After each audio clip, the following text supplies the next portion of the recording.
conjugal, adultério, né? E é um assunto pertinente, necessário, principalmente nos dias ordienos atuais, aonde o número de divórcios tem aumentado, tem crescido, e a gente também pode dizer que o número de divórcios tem aumentado. Não é lá fora não, mas também tem aumentado no seio da igreja. Por isso que é muito necessário a gente meditar, a gente olhar para a palavra do Senhor. E eu quero ver a introdução aqui da nossa mensagem, a introdução que está falando a respeito da Batseba, que era uma mulher muito bela. Ela era uma mulher ainda muito nova. A maioria dos comentaristas coloca justamente isso. Ela era uma mulher muito nova, casada, como que era cultural, né? Com um homem mais velho. As mulheres sempre casavam com um homem mais velho, sem filhos ainda. Seu marido, o marido Urias, havia alguns meses, estava fora da cidade, estava lutando do lado do povo de Deus, do lado de Israel, contra o exército amonita. Então, quer dizer, estava acontecendo uma guerra entre Israel e o exército amonita. Eu estava observando o texto de 2 Samuel, capítulo 10, versículos 6 e 7, vai nos dizer aí que havia mais de 30 mil soldados do lado dos inimigos, lutando bravamente. Havia os amonitas e os sírios também estavam ao lado dos amonitas. Em uma noite de primavera, já era bem tarde, Batseba estava se preparando para dormir. Despiu-se para o banho. A nossa tradução fala que ela foi tomar banho. O seu cabelo era longo, negro, caiu suavemente ao redor de sua face e de seu corpo. Enquanto tomava banho, pensando que estava sozinha, sem que soubesse, sem que prestasse atenção, os olhos de um homem estavam a observar. Davi estava em cima do eirado, olhando para ela, praticamente toda despida, tomando banho. Isso foi uma coisa inesperada que aconteceu. Uma mulher formosa. E Davi, ele não resistiu e teve um segundo olhar. Talvez o rei Davi pensou que nunca tinha visto algo tão belo ou tão gracioso em sua vida. Estou falando que Davi, ele era casado com 7 mulheres, só para os irmãos terem uma ideia. Então, quer dizer, quando ele viu aquela mulher tomando banho, e a Bíblia está dizendo aqui para nós, o texto está dizendo para nós aqui, que ela era formosa. Ou seja, quando a Bíblia diz que José também ele era formoso. Quando a Bíblia diz Absalão também ele era formoso. A Bíblia diz também que Saul ele era formoso. Quando a Bíblia está dizendo que a mulher era formosa, ela era bonita, é porque ela era fabulosa. Era uma mulher bonita. Então, extraordinariamente bela, fisicamente atraente, além de qualquer descrição.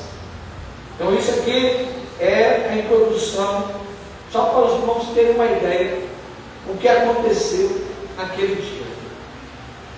Interessante que a palavra de Deus ela não vai encobrir, a palavra de Deus ela não vai omitir as falhas dos líderes, principalmente o homem de Deus. Deus não escreve biografias humanas como um pai ou uma mãe, a mãe coruja, o pai coruja. Estou falando que tem pai que é justo, que procura esconder as falhas dos filhos. Para Deus, as falhas, os erros ou os pecados são tão identificados claramente quanto os seus sucessos. Então, se Deus tiver que falar que Davi lutou e venceu Golias, a palavra de Deus vai dizer que lutou e venceu Golias. Se a palavra de Deus tiver que falar que Davi lutou e venceu o exército filisteu, então a palavra de Deus vai dizer que ele venceu o exército filisteu, que aquelas mulheres cantavam louvor. Davi e Saul matou milhares, enquanto Davi 10 milhares.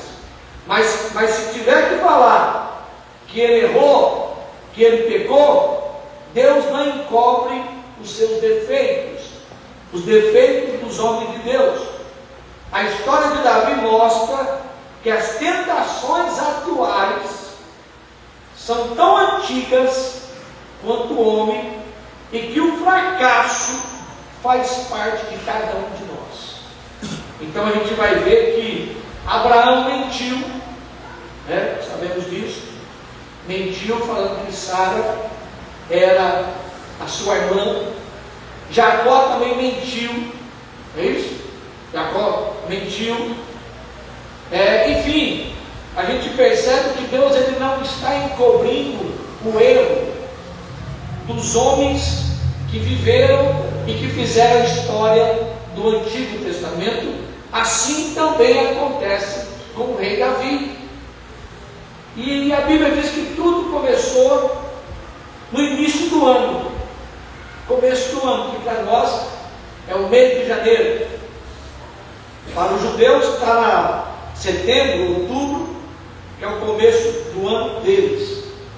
Então era uma estação de primavera, uma das mais belas estações do ano. Era um tempo de flores, tempo em que o sol brilha com mais intensidade, com mais força. É um tempo de alegria. A primavera é um tempo de alegria. Infelizmente nessa cidade não tem muitas árvores, Então um cara que corta todas as árvores da cidade.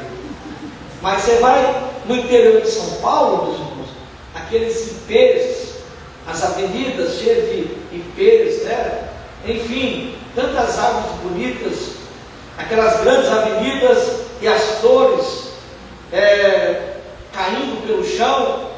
Esses dias a mulher perguntou assim para mim: ô pastor, por que você não corta essa árvore aí da casa? Eu falei: para quê? Por causa das folhas. As folhas a gente cata, as folhas a gente varre, mas aqui a gente vê que era tempo de primavera, é o tempo das estações, é o tempo das flores. As crianças estavam indo para as escolas, brincavam pelas ruelas de Jerusalém, e os sacerdotes estavam em seu ofício desde a madrugada, oferecendo sacrifício de ofertantes. Então quer dizer, estava tudo normal, era um tempo de bonança, estava todo mundo agitado, todo mundo no seu devido lugar, exercendo o seu papel. Israel estava vencendo todas as guerras. Interessante que Davi não perdeu nenhuma guerra contra os seus inimigos. Davi ele foi estendendo a geografia de Israel, foi aumentando cada vez mais. Então durante esse tempo reinava paz, durante esse tempo reinava prosperidade. Só havia uma batalha, e justamente essa batalha aqui, a batalha contra os amonitas, os descendentes de Amon, que era filho de Ló. Mas não havia motivo para temer. Os amonitas eles não eram tão grandes, tão inumeráveis. Era um povo fraco, militarmente falando. Portanto, ninguém suspeitava. Portanto, ninguém esperava de que algo desastroso pudesse pudesse acontecer naquele dia. Ninguém estava esperando algo ruim para acontecer naquele dia, e muito menos Davi e muito menos Batseba. Cada um estava vivendo a sua vida, fazendo o seu papel, ele como rei, ela como esposa, em sua casa, esperando o seu marido. Nada indicava a terrível cadeia de eventos desencadeada naquele dia. Nada indicava. Adultério, gravidez, engano, homicídio, tragédia familiar e juízo divino. Tudo isso num dia como qualquer outro. Uma mulher disse assim, uma senhora disse uma vez: eu nunca pensei que isso poderia acontecer conosco. Ela estava falando dela, de sua família. Confessou ao pastor depois do culto. Ela disse mais. O que mais ela disse? As coisas pareciam estar correndo tão bem. Tudo estava normal, não havia sinais de perigo, não havia doenças na família. Estávamos congregando durante os cultos semanais. Olha, mas inesperadamente, subitamente, algo agonizante aconteceu na vida dessa mulher. Procurou. E ela falou: meu marido requereu o divórcio, abandonou a mim e as crianças e se juntou com uma mulher leviana que já estava no 3º casamento. Então veja só, diante dessa fala dessa mulher, você vai perceber algumas palavras, meus irmãos.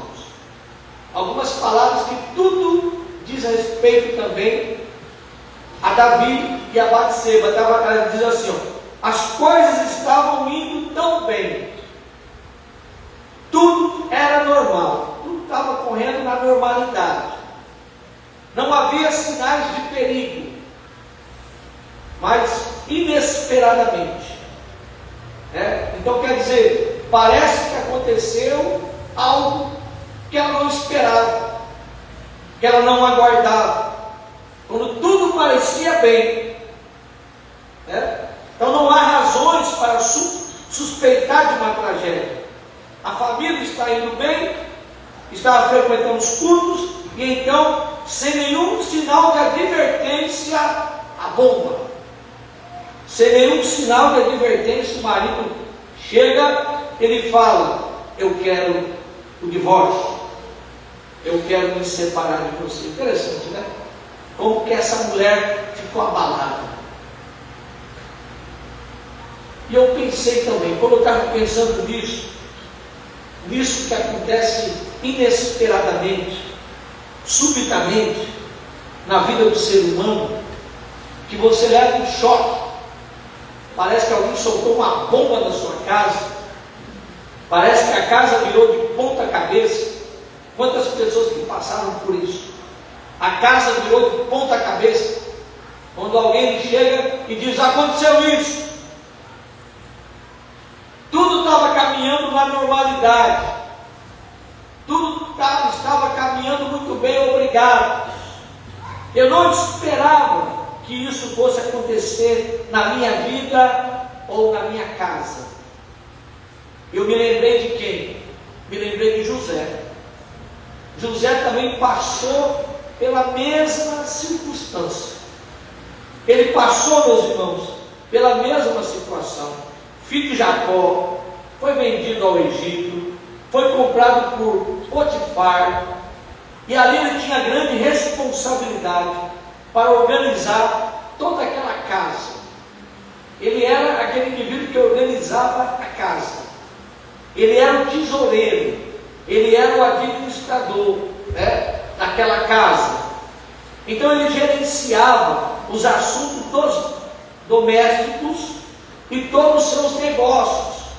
Tudo estava em cima dos ombros de José.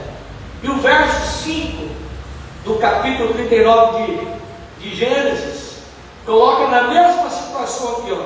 Tudo estava correndo normalmente, as plantações produzindo, os rebanhos se multiplicando, Deus o fazia prosperar. Ele estava prosperando. José estava prosperando ali na casa de Potifar. Estava tudo indo muito bem, obrigado. Então um dia nada especial, enquanto ele estava ali cuidando do seu trabalho, uma mulher, a esposa de Potifar, começou a olhar para ele de uma forma diferente, de uma forma sedutora. E ela disse então assim para ele: José, venha dormir comigo. Foi um dia, eles estavam sozinhos, não tinha ninguém naquela sala ou naquele quarto, não tinha ninguém. E ela então lhe chamou. O marido estava viajando, fazendo alguma coisa para Faraó, não tinha ninguém na casa. Então ela pensou: é um momento propício, é agora que ele vai cair na cilada, é agora que eu vou chamá-lo para a cama. Interessante, né? Ao se levantar naquela manhã, José nunca sonharia que naquele dia, outro dia normal de trabalho, ele receberia um convite apaixonado para um caso extraconjugal. Sofreria chantagem e seria levado para a prisão. No entanto, nós sabemos que José, ele não cedeu, ele não aceitou, ele não compactuou com o pecado, ele não compactuou com o pecado. Ele fugiu, ele falou assim: jamais pecaria contra o meu Deus. Eu não vou pecar contra o meu Deus. Então, meus irmãos, quando a gente vê assim, os casos, as coisas que acontecem, não começa com um piscar de luzes vermelhas de advertência. Não. O dia não começa com nuvens negras e agorentas. Hoje eu estava trabalhando uma pintura com os meninos do 9º ano. O Grito, ela foi feita em 1892. Uma pintura muito conhecida. É uma pintura expressionista. E ali ele estava pressentindo alguma coisa, porque ele vê as águas subindo, e todos nós sabemos que água significa multidões, nações, e ele vê também um céu avermelhado. Ele estava pressentindo que naquele final de século, início do próximo século, século XX, teria uma grande guerra, como teve a primeira grande guerra de 1914.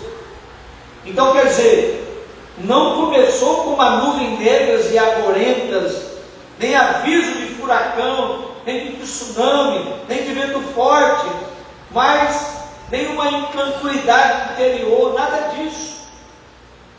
Ou uma voz do céu lhe disse assim, naquele dia, reforce suas defesas, a tentação está se aproximando. Não teve nenhuma voz, não teve nenhuma luz, não teve nenhuma advertência lhe dizendo que iria acontecer alguma coisa com ele naquele dia, dizendo assim: olha, cuide-se. Mas simplesmente era um tempo de primavera, um tempo maravilhoso, um lindo dia, né? E nem Davi e nem Batseba planejaram nada. Nada tinha sido planejado. Não foi resultado de troca de mensagens nas mídias sociais. Não havia, né, meus irmãos? Davi não estava lá conversando com Batseba, lá no WhatsApp, Instagram, batendo papo. Não. Davi era um homem segundo o coração de Deus. E Batseba, uma esposa fiel ao seu marido, um marido que era corajoso, um marido que era patriota, um marido que estava lutando por Israel. Davi estava vindo de um período de prosperidade e fama e conquista. É somente você olhar 2 Samuel, capítulo 1, capítulo 2, 3, 4, 5, você vai perceber que foi um período de prosperidade, de fama. Havia vencido quase todos os seus inimigos, e todas essas vitórias eram confirmação da presença de Deus com ele, da promessa de Deus de lhe dar uma dinastia perene. Ou seja, estava tudo indo muito bem. Você vai lendo ali os capítulos 2 Samuel, é uma história que chama a atenção. Depois, olha só, havia acabado no capítulo 7 de ser pronunciado as promessas de Deus. Deus diz assim para Davi, capítulo 7: eu escolhi você das pastagens, tendo estado com você. Então Deus escolheu Davi de onde? Davi, ele cuidava de ovelhas. Deus chamou Davi, Deus escolheu Davi, Deus comissionou Davi. Deus está falando: foi eu que te escolhi, eu que te busquei lá no meio das ovelhas, eu tenho estado com você, será contado entre os homens mais famosos do mundo. Deus está fazendo de Davi o homem mais famoso do mundo. E vai um pouco mais: a sua dinastia governará o meu povo para sempre. Olha só, a sua dinastia, os seus descendentes, governará o povo de Israel.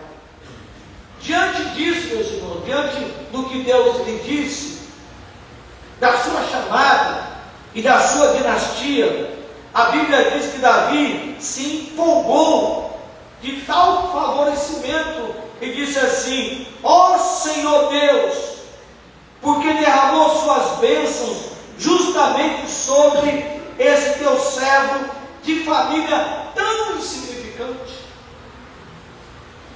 Quem sou eu? Quem era eu para me tornar rei de Israel? E essa bondade de Deus, ele está dizendo, está longe da compreensão humana. Toda honra seja dada ao Senhor, pois o Senhor é Deus e verdadeiras são as tuas palavras. Que maravilha, meu irmão, receber uma palavra profética de Deus, uma palavra de confirmação do ministério de Davi, da dinastia de Davi, da tribo de Judá. E Davi então ele começa a agradecer ao Senhor, porque ele diz assim: eu sou insignificante, eu não sei qual foi o motivo de ter me amado de uma forma tão desmedida. Então quer dizer, a gente percebe que o capítulo 7 é um capítulo majestoso, que fala da fidelidade de Deus com Davi. Aí você anda lá no capítulo 9, conta a história de Mefibosete.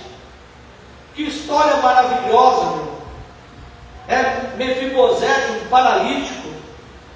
Mefibosete caiu no chão na morte do seu pai, Jonatas, e de Saul. Tornou-se aleijado. Foi lá para Lodebar, lugar sem pasto, e lá ele ficou escondido, com medo de ser morto pelo rei Davi. Mas Davi se lembrou da aliança que fizeram com Jonatas, e vai lhe restituir todos os bens da casa de Saul, e mais algo ainda, e vai dizer: a partir de hoje, Mefibosete, você vai sentar à minha mesa, você vai sentar na mesa do rei. Que coisa maravilhosa, que cena de encantamento, meu irmão. olhando para o capítulo 7, olhando para o capítulo 8, olhando para o capítulo 9, cena de delicadeza, de compaixão, uma cena de vivacidade, sem falar, aí eu vou regredir lá no capítulo 6, que capítulo fabuloso, quando a arca vem para Jerusalém, a arca que ficara 40 anos lá na casa de Obed-Edom, 40 anos, durante o tempo de Saul. Saul não se preocupou com a presença do Senhor. E que Davi vai fazer? Ele vai buscar a arca da aliança. E todos nós entendemos que a arca da aliança simboliza a presença de Deus. Ele estava querendo dizer: sem a sua presença eu não vivo. Aleluia! A sua presença é necessária na minha vida, é imprescindível. E o que mais chama a atenção, meus irmãos, é que Davi, ele dançou diante da arca do Senhor. Dançou. Eu até peguei uma foto aí, o Davi lá, dançando diante da arca do Senhor, com toda alegria, com toda a vivacidade, diante de toda a cidade, celebrando louvores a Deus, engrandecendo o nome de Deus. E a Mical, filha de Saul, ela não gostou, olha aí, meu irmão, não gostou do comportamento de Davi. Onde já se viu o rei de Israel dançando? E Davi diz assim para ela: não me importa que aos seus olhos não seja bem visto, continuarei dançando em louvor ao Senhor. Não estou nem lixando com o que você pensa, com o que você acha, com o que você imagina. Seu pai era um robô que não dançava, mas eu danço na presença do Senhor, eu louvo, eu engrandeço meu Deus, e você não vai me parar. Aleluia! Você não vai me brecar, não. Se tiver que dançar, eu vou dançar, eu vou louvar o nome do Senhor. Aleluia! Aqui está Davi, meu irmão, um homem de grande coragem, generosidade e bondade e paixão por Deus. Dificilmente poderia ser um candidato a um desastre pessoal. Não dá. É impossível você analisar desse jeito. Mas naquela noite, no começo da primavera, no começo do ano, Davi, ele teve insônia. Aquela noite em que os pensamentos parecem correr, pular como cabritos selvagens. Aquela noite que você não consegue dormir.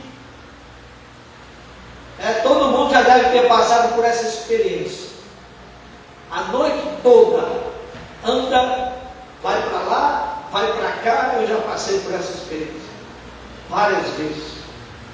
A cabeça parece uma panela de pressão, com inúmeros pensamentos. O que você faz? A gente liga a televisão, a gente mexe no celular, vai para cá, vai para lá, e a gente não consegue dormir, o sono não vem. E a Bíblia diz que Davi, o que ele faz? Ele vai dar uma volta. Levantou-se da cama e foi dar uma volta no terraço do palácio, para tentar acalmar o seu coração. Ele olha em várias direções de Jerusalém. Ele está no palácio, ele está no terraço, na parte alta. Então a visão de Davi é uma visão panorâmica. Ele consegue ver tudo que estava acontecendo embaixo. A cidade estava quieta, estava calma, todos estavam dormindo, todos estavam descansando. Silêncio, silêncio profundo. De repente, à distância, ouve alguém fazendo ruídos na água, e talvez ele ouve um cantarolar de uma canção. Ele olhou uma vez, olhou pela segunda vez, e viu uma bela jovem tomando seu banho.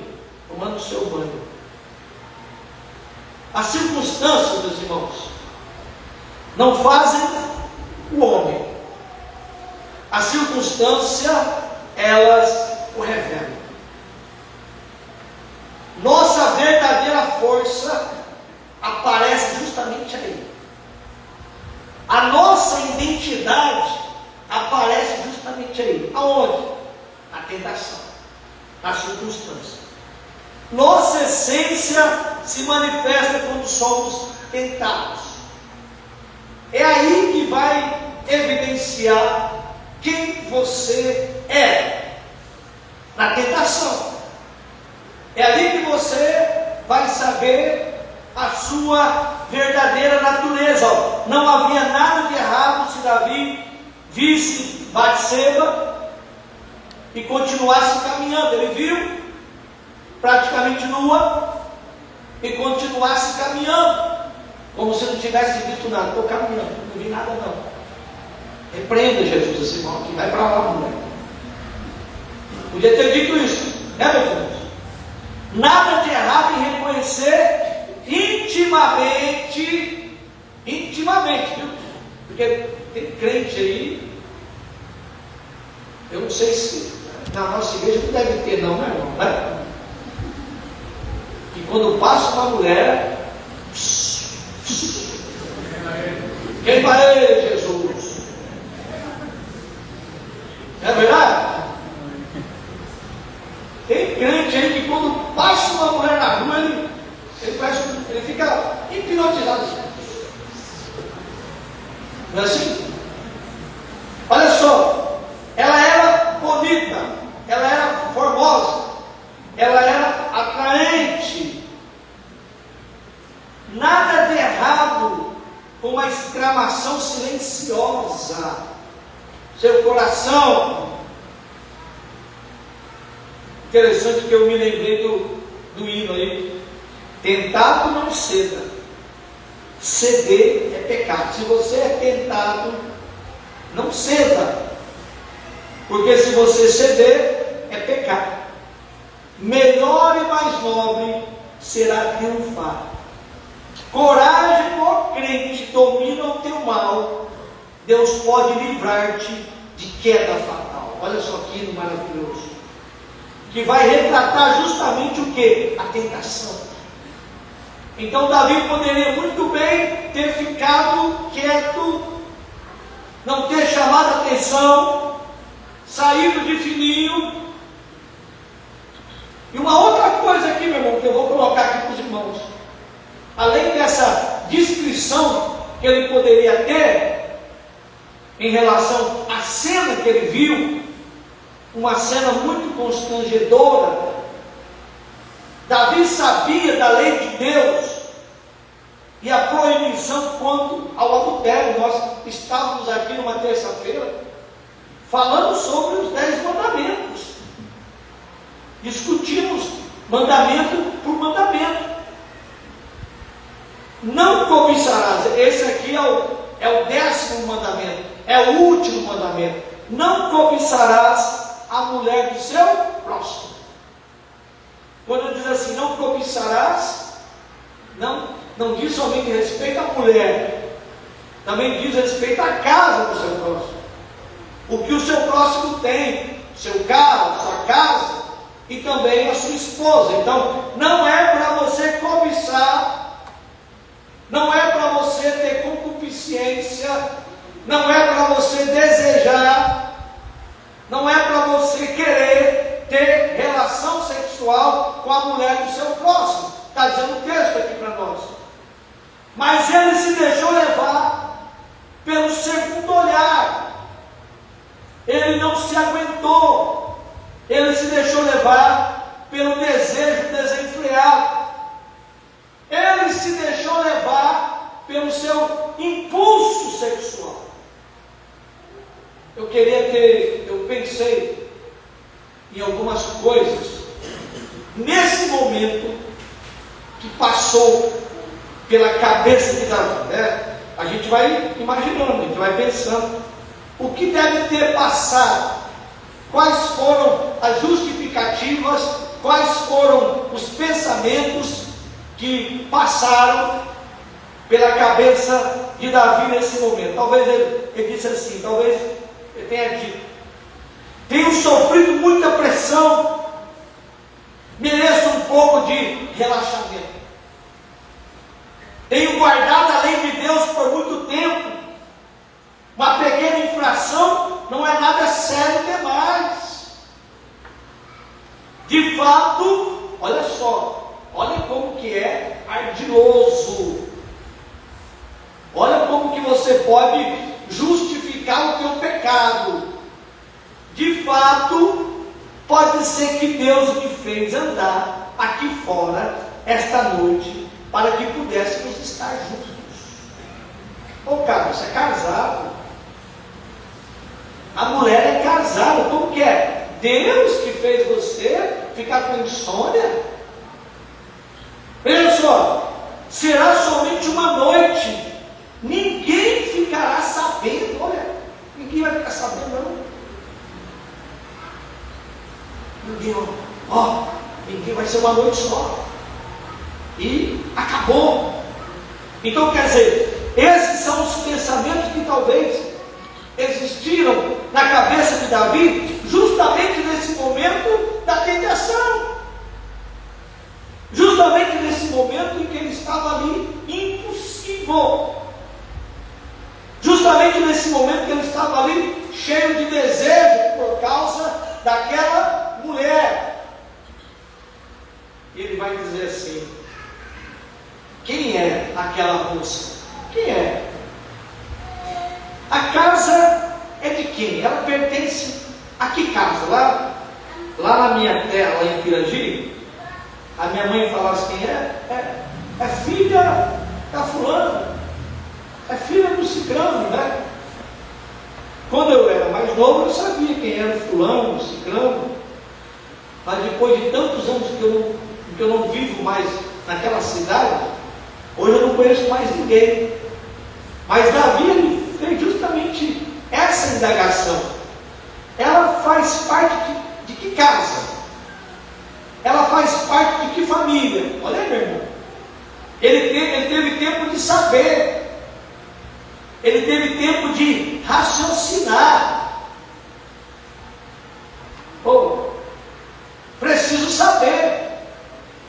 Aí o servo vai dizer assim para ele, e o servo ele é incisivo, porque não falou o nome do pai dela, nem da mãe dela, mas ele disse assim: ela é a Batseba, a esposa de Urias. Ou seja, o Davi, ela é casada, ela tem marido. Então, quer dizer, ele já disse isso para ele entender: opa, se ela é casada, se ela tem marido, então. Mas ele não pensou nisso. Davi talvez murmurou. Olha aí, como que é o cão do pecado. Não estou dizendo do diabo, não. O cão do pecado, como que é o cão do desejo. Davi, diante da resposta daquele servo, talvez ele quisesse ter ouvido: não, ela é solteira. Talvez ele quisesse ter ouvido, né? Ela é solteira, ela não é casada, ela não tem marido. Mas aí o servo diz assim: ela é casada. Ela é casada com Urias.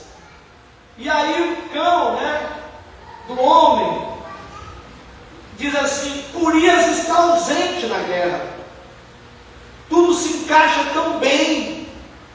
Ela é nova, enquanto que ele é velho. Davi, digamos que Davi tinha os seus 39 anos, por aí, se sentia mais jovem do que o marido dela. Essa jovem precisa de um pouco de conforto, de uma companhia masculina. Não é pecado, é somente um deslize. Não é pecado. Lá em São Paulo tem um hotel chamado Deslize. Então não chama mais de pecado, mas é um deslize, é um escorregão.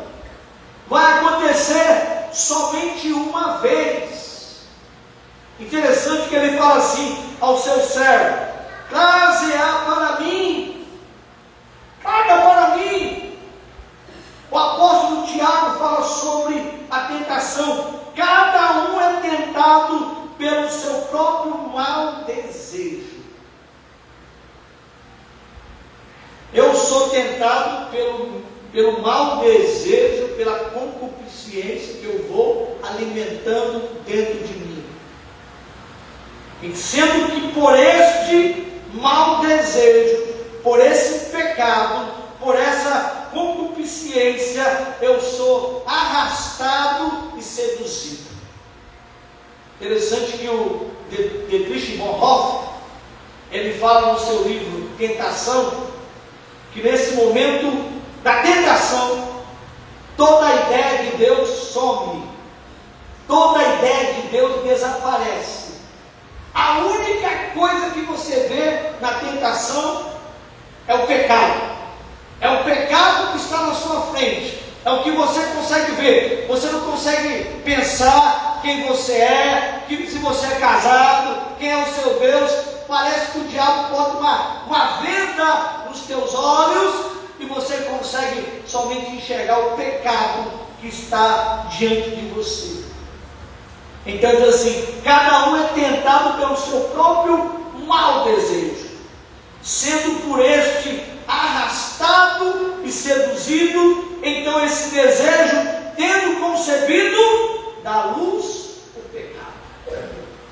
Quando esse desejo ele é concebido, dá luz ao pecado. Eu fico imaginando assim, meus irmãos, o que ficou depois é a memória. Sim, a memória ficou. O que aconteceu entre eles ficou. E o diabo ele atua na memória. O diabo ele vive lhe acusando o tempo todo. Acusa o tempo todo. Interessante que tem situação que aconteceu há muito tempo. E o diabo ainda traz à tona a situação. Gente que 5 anos, 10 anos, aconteceu um fato, só que aquele pecado não foi tratado, só que aquele pecado não foi conversado, aquele pecado não foi ombreado com o líder, enfim, e a pessoa fica engasgada com aquele pecado dentro de si. Dentro de pouco tempo,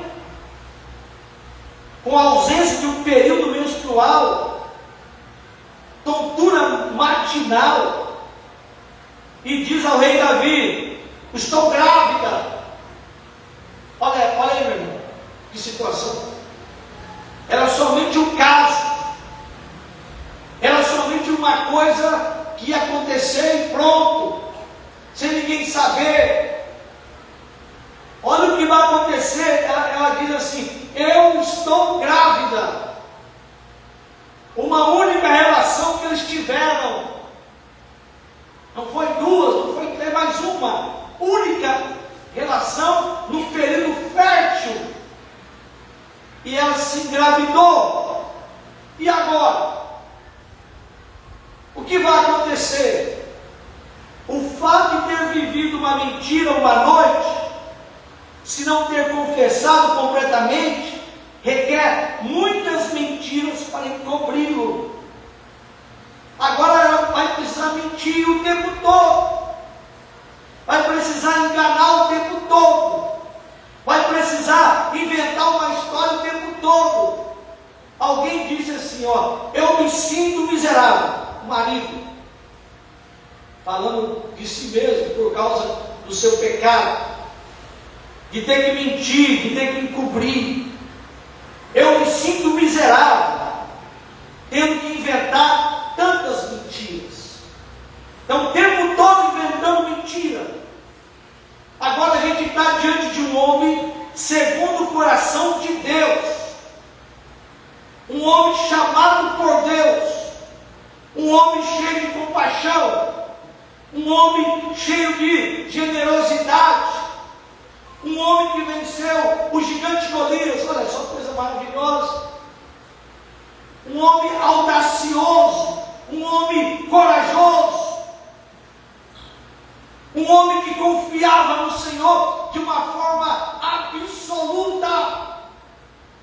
Agora ele está aqui numa situação difícil.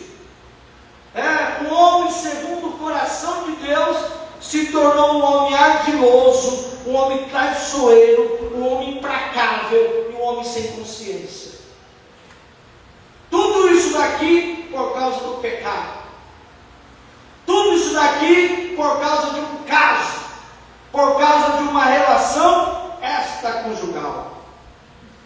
Interessante que Davi, ele tentou 3 coisas para encobrir o caso. Tem que encobrir o caso, tem que dar um jeito, porque a mulher está grávida. A primeira coisa é fazer o quê? Vamos trazer Urias da guerra, tira ele lá da guerra, vamos trazer ele para casa. E ele voltando para casa, ele vai dormir com a sua esposa, e com certeza, todo mundo vai pensar que o filho era dele. No entanto, ele não dormiu com sua esposa, porque os seus amigos estavam no campo de guerra. Ele dormiu com os guardas, com seus amigos, não quis ir para casa. Então quer dizer, aí Davi vai usar um segundo artifício. Um segundo artifício, a loucura. Perdeu a cabeça, perdeu a consciência, perdeu a sobriedade, perdeu todos os valores. O que tem que fazer agora é encobrir. O que tem que fazer agora é que ninguém fique sabendo o que aconteceu. Então vamos embriagá-lo. Podemos fazer com que entre em sua casa e durma com a sua esposa, mas novamente ele dormiu com os guardas. Mesmo bêbado, ele não quis dormir com sua esposa. Respeito pelos seus amigos, pelos soldados que estavam batalhando no campo de batalha. E Davi vai fazer a pior coisa.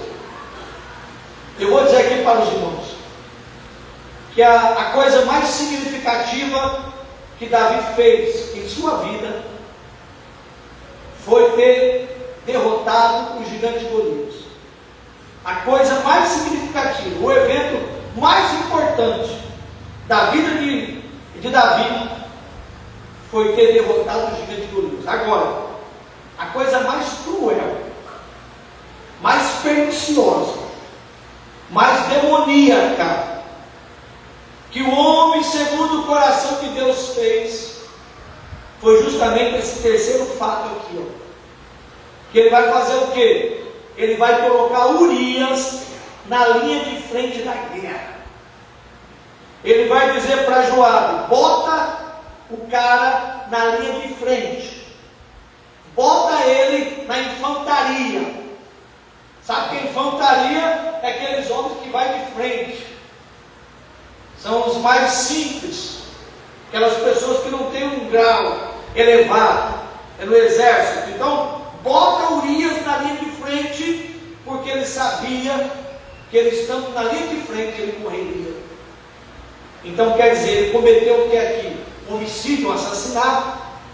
Ele mandou assassinar o próprio Urias.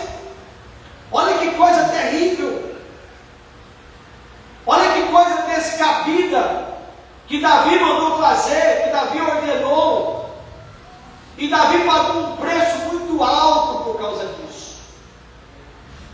Durante toda a sua vida ele ficou preso preso a Joabe.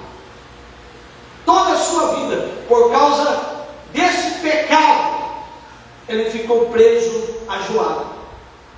Quando ele estava morrendo, ele disse para o seu filho Salomão: Salomão, olha Joabe, não brinca com Joabe, se homem, faça o que tem que fazer. E Salomão então mandou matar Joabe durante o tempo que ele foi rei. Mas em vida, Davi em vida ficou preso a Joabe, justamente por causa desse fato, justamente por causa desse segredo, dessa ordem que ele deu. E todos nós sabemos que depois do pecado de Davi, a maioria dos autores, dos comentaristas dizem que ele ficou quase um ano escondendo o seu pecado. Um ano. Até que Natã veio a ele e lhe falou do seu pecado. Ele lhe apontou o pecado que ele cometera com Batseba. E ele vai escrever o Salmo 51. Deus perdoou o pecado de Davi? Perdoou. Nós temos o Salmo 51. Nós temos o Salmo 32. O Salmo de perdão. Nós temos o Salmo 132.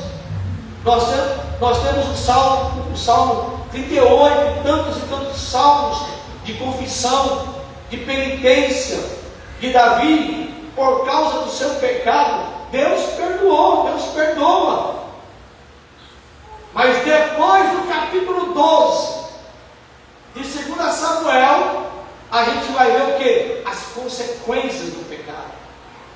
O que vai acontecer com Davi depois as consequências, depois do pecado de Davi, a vida dele virou de ponta cabeça. Seu filho abusou, Aminon, filho mais velho, abusou da sua meia-irmã Tamar. Tamar foi abusada pelo seu meio-irmão. Depois, Absalão matou Aminon. E por fim, Absalão se levantou contra o próprio pai. Teve sexo com todas as concubinas. Olha só o que é a consequência do pecado. Teve sexo com todas as concubinas do seu pai em cima do eirado. Ó, eirado. Foi lá no eirado que Davi viu Batseba. Foi lá em cima. Em cima do eirado, porque às vezes nós pensamos que vamos esconder o pecado, mas daqui a pouco o pecado vai gritar de cima do telhado, para todo mundo ouvir, para todo mundo escutar. Absalão de cima do eirado, ele teve caso, ele teve sexo explícito diante de toda Jerusalém, diante de toda Jerusalém, com todas as concubinas do seu pai. Isso foi vergonhoso, isso foi terrível, isso foi martirizante na vida de Davi. Que Deus possa nos guardar, meus irmãos, que Deus venha nos abençoar poderosamente, amém, meus irmãos? Vamos orar, vamos orar alguns minutos em nome de Jesus. Depois o Júlio César vai estar louvando ao Senhor.